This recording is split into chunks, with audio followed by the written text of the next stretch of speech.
تو گویا کہ اس کو ہم کلامی رب قرار دیا ہے کہ ہم اللہ تعالیٰ سے ہم کلامی کا شرف حاصل کر رہے ہیں. اس سے اگر کوئی بھاگ رہا ہو تو سوچئے کہ کس قدر برا ہے، لیکن ہم اس کو برا نہیں سمجھتے ہیں. یہ بڑی قابل افسوس بات ہے. اگر ہو سکے تو اس بات پر تھوڑا سا غور کیجیے گا. تو سرکار فرماتے ہیں کہ جب کوئی شخص نماز میں ہوتا ہے تو اپنے رب سے مناجات کرتا ہے، بس وہ اپنے سامنے تھوکے نہ اپنے بائیں طرف. یعنی جب مجبور ہو جائے، مشکل یہ ہے کہ کسی بنا پر منہ میں ایسا کچھ آ گیا ہے، اب وہ کیا کرے؟ تو اب وہ سرکار نے فرمایا کہ وہ اپنی بائیں طرف اپنے بائیں پاؤں کے نیچے. تو یہ وہی میں نے آپ کو بتایا کہ پہلے دور میں مسجدیں چونکہ ان میں مٹی بھی ہوتی تھی، اگر تھوڑا سا آپ یوں پاؤں سے اس کو کھرچ بھی دیں تو ایک دم وہ ریت مٹی بن جاتی، اور اس میں انسان تھوک کے اس کو دبا بھی سکتا تھا پاؤں سے عمل قلیل سے. اور پھر گرمی بہت زیادہ، دھوپ ہے، ہوا ہے، کیونکہ ویسے تو انتظام پوری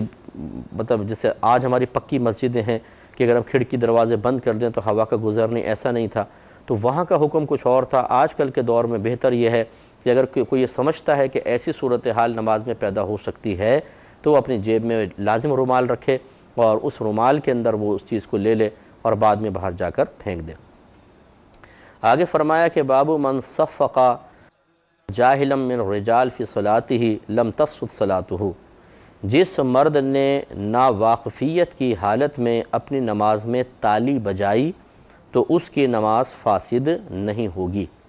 تالی بجانے سے مراد یہ والی تالی نہیں ہے جیسے مثال کے طور پہ نماز پڑھ رہے ہیں، کوئی آگے سے گزرنے لگے اور وہ اس طرح ہاتھ زور سے مارے تاکہ اس کو پتہ چل جائے، جس کو تصفیق کہتے ہیں، یہ یہاں مراد ہے. اور یہ پہلے بھی پہلے بات گزر چکی ہے کہ تصفیق عورتوں کے لیے ہوتی ہے، مردوں کے لیے نہیں ہوتی. مرد زبان سے سبحان اللہ یا الحمدللہ کہہ کر سامنے سے گزرنے والے کو روکے گا، جبکہ خاتون کو بلا ضرورت چونکہ اپنی آواز غیر مرد تک پہنچانا، دوسروں تک پہنچانا منع ہوتا ہے، لہٰذا ان کے لیے تصفیق کا حکم ہے کہ اگر کوئی گزرنے لگے تو وہ ہاتھ پر ہاتھ ماریں تاکہ وہ سامنے والا سن کر رک جائے. تو اس میں یہ باب بس قائم کیا ہے، اس میں کوئی حدیث اس کے تحت لے کر نہیں آئے. ایک اگلا باب قائم کیا ہے، کہتے ہیں باب اذا قیل للمصلی تقدم او انتظر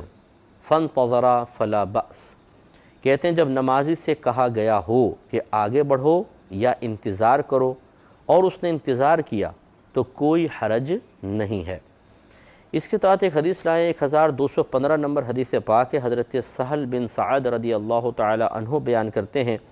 کہ نبی کریم صلی اللہ علیہ وسلم کے ساتھ اس حال میں ہم نماز پڑھتے تھے، یعنی صحابہ کرام کے بارے میں فرما رہے ہیں کہ اس طرح نماز پڑھتے تھے کہ انہوں نے اپنے تہبند چھوٹے ہونے کی وجہ سے اپنی گردنوں پر باندھے ہوئے ہوتے تھے. یعنی وہ تہبند چونکہ اوپر جسم پہ بھی بعض اوقات لباس نہیں ہوتا تھا تو اس طرح گردن سے باندھ کے پورا کپڑا نیچے تک لٹکا لیا کرتے تھے، اور وہ اتنے زیادہ طویل نہیں ہوتے تھے، جیسے گھٹنوں سے نیچے تک تو ہوتے تھے لیکن اور زیادہ نیچے نہیں ہوتے تھے. تو فرماتے ہیں کہ لوگ نبی کریم صلی اللہ علیہ وسلم کے ساتھ اس حال میں نماز پڑھتے تھے کہ انہوں نے اپنے تہبند چھوٹے ہونے کی وجہ سے اپنی گردنوں سے باندھے ہوئے ہوتے تھے.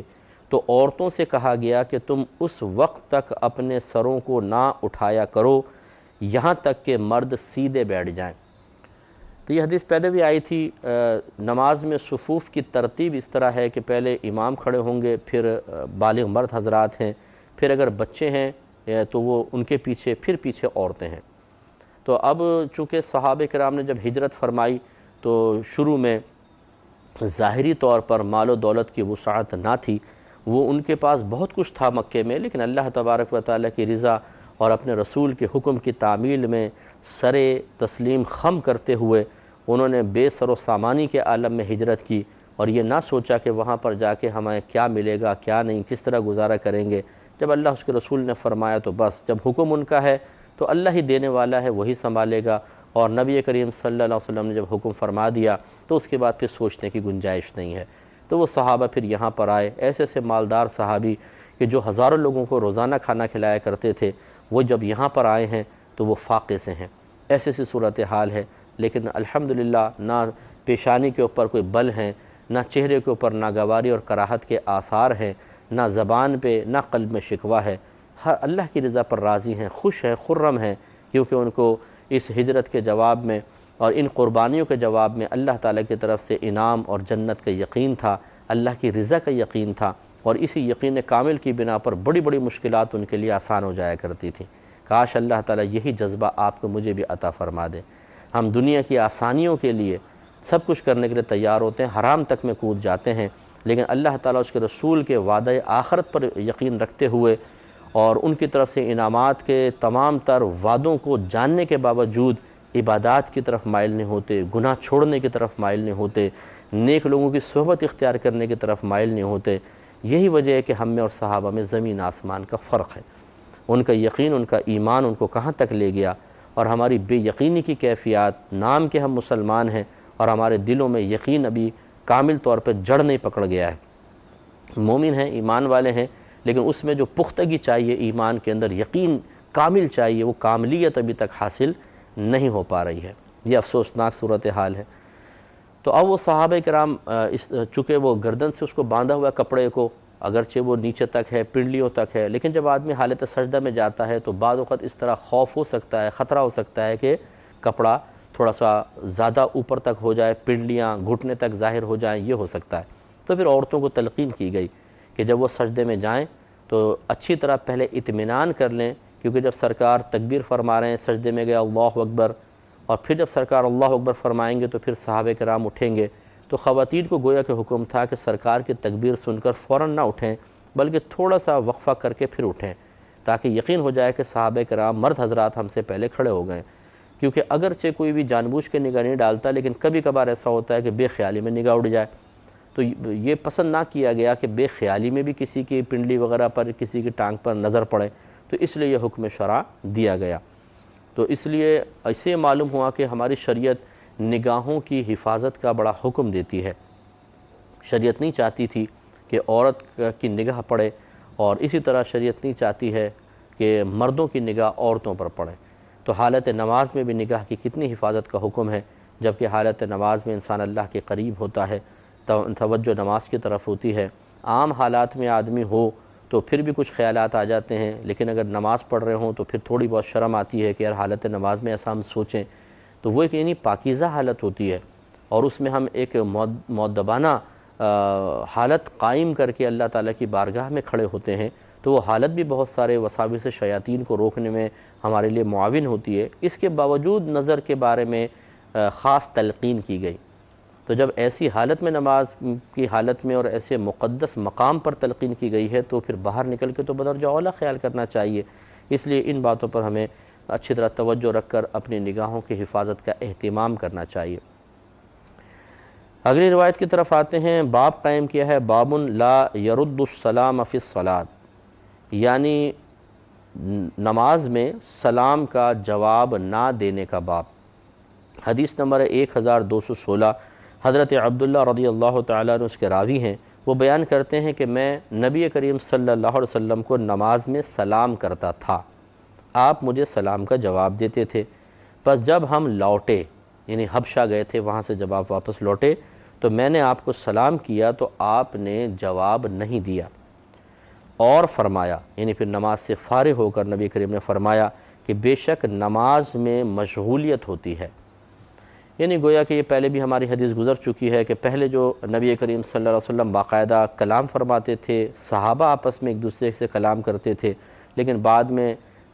حالت نماز میں کلام کی منسوخی کا حکم نازل ہوا تو سب خاموش ہو گئے۔ اب چونکہ جب یہ وہاں حبشہ گئے ہیں، پیچھے سے حکم نازل ہوا، ان کو نہیں پتہ، یہ سابقہ روٹین کے مطابق آئے اور سرکار کو سلام کیا اور جواب کے منتظر ہوئے، لیکن جواب نہ ملا۔ بعد میں سرکار نے وضاحت فرمائی کہ نماز میں مشغولیت ہوتی ہے، یعنی اب اللہ تعالیٰ کی طرف سے حکم نازل ہو گیا ہے کہ ہم نماز میں کوئی سلام کلام نہ کریں۔ اس سے یہ معلوم ہوا کہ شرعی احکام بتدریج نازل ہوئے ہیں، ایسا نہیں ہوا کہ سارے احکام ایک ساتھ اتار دیے گئے ہوں اور وہ صحابہ میں عام کر دیے گئے، بلکہ بتدریج۔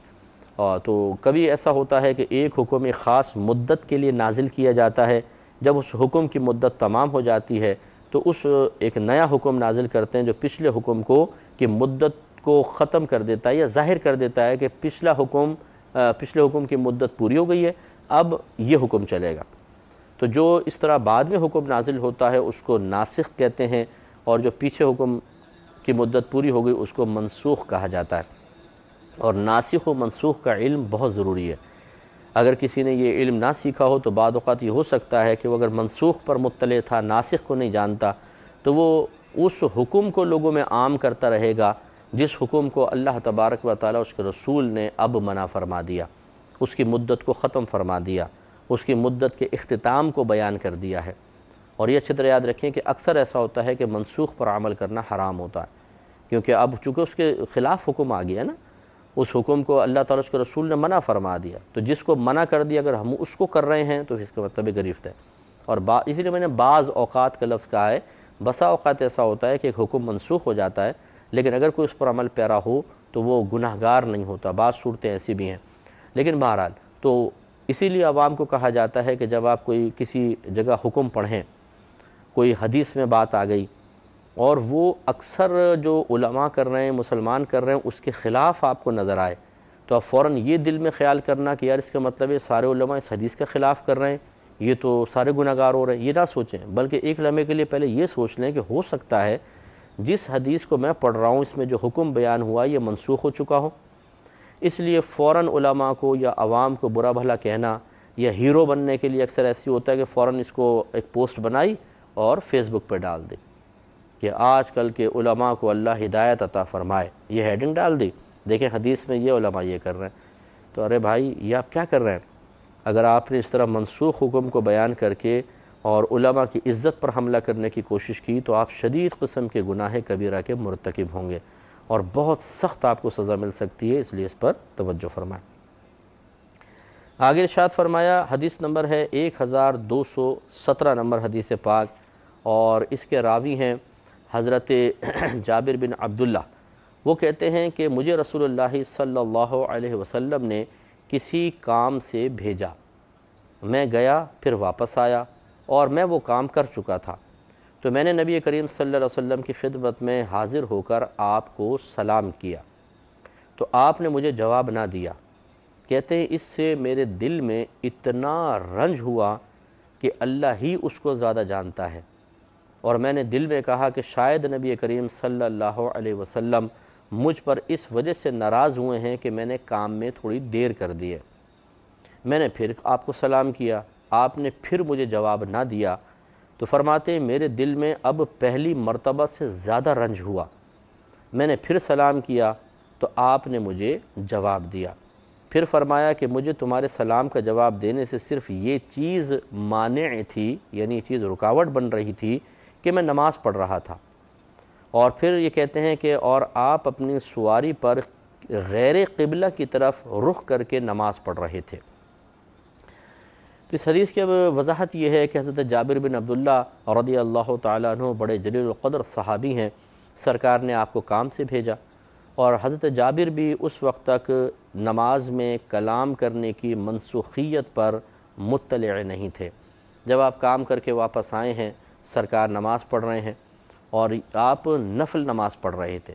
اور نفل نماز کا حکم یہ ہوتا ہے اگر دوران سفر کوئی سواری پر ہے اور نفل پڑھ رہا ہے، اور نفل کے اندر یاد رکھیں سنتیں بھی شامل ہیں۔